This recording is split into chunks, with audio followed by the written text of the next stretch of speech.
Long before Rome dreamed of its legions, before Alexander wept for more worlds, before the Bible was written, there stood an empire of iron will and burning cities. An empire forged not just with swords, but with scrolls. Its greatest king was not only a destroyer, but a reader.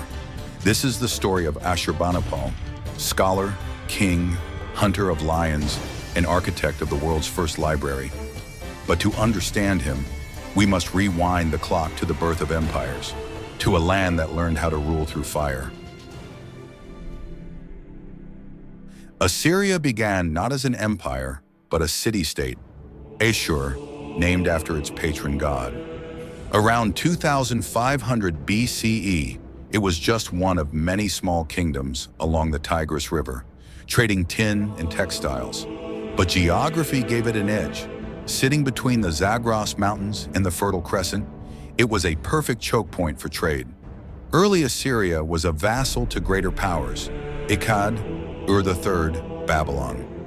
But with each collapse, it grew more independent, learning, copying, evolving.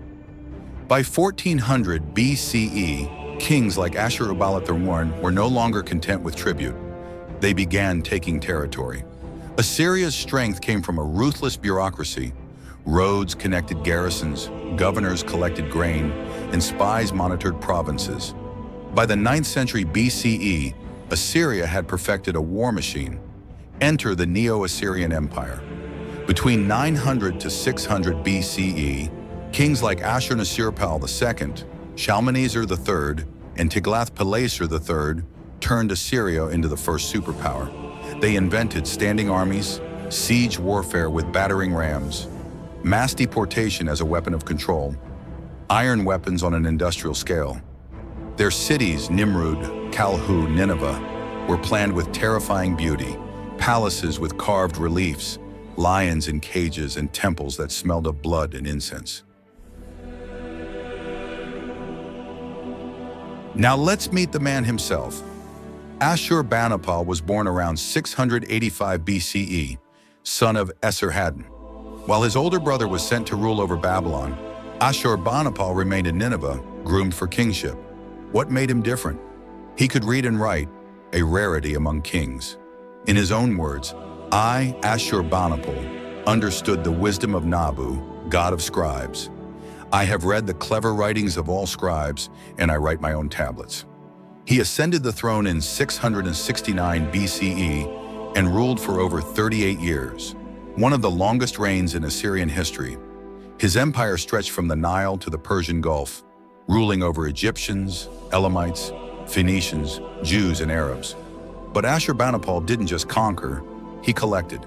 He sent envoys to every city to gather cuneiform tablets, medical texts, omens, epic poems, rituals, flood myths, and dictionaries. His library of Nineveh, discovered in the 19th century, contained over 30,000 tablets. It was in that pile of clay that the Epic of Gilgamesh was found, preserved by a king who lived 2,000 years after it was written.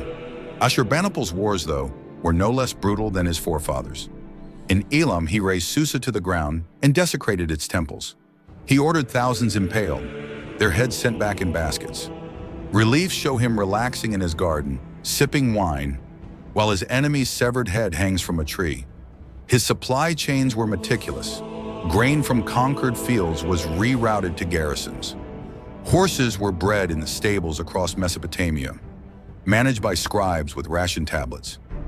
Weapons, spears, bows, chariots, were mass-produced in Nineveh's arsenals, tracked with inventory lists like any Amazon warehouse.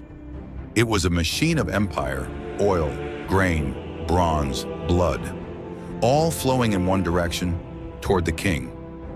But even Ashurbanipal couldn't stop the rot. After his death in 631 BCE, his sons fought for the throne. Babylon rebelled, the Medes and Babylonians united, and by 612 BCE, Nineveh was burned, the great library buried under ash. Ironically, that fire preserved the clay tablets. His intelligence network? A bit like a Mesopotamian NSA, spying, collecting, categorizing. His empire's collapse? A reminder that no matter how advanced the system, inequality, overextension, and climate stress. Yes, droughts and famines hit Assyria hard. In a way, the Assyrians were humanity at its peak and its worst. Organizing, innovating, but also impaling, enslaving, and erasing. Today, Assyria is gone. Its cities are ruins beneath Iraqi soil. Its language is dead, save for scattered dialects. Its gods are dust. But Ashurbanipal's library changed the world. From it, we learned about Gilgamesh, the flood before Noah, the rituals of ancient doctors, and the fears of kings long turned to bone. Assyria reminds us that greatness is not always goodness, that civilization can be brilliant and brutal, that humans build empires with stone and strategy and destroy them with pride and fire. So next time you scroll through a digital archive or walk into a library, remember Nineveh. Remember the king who read and the world that burned.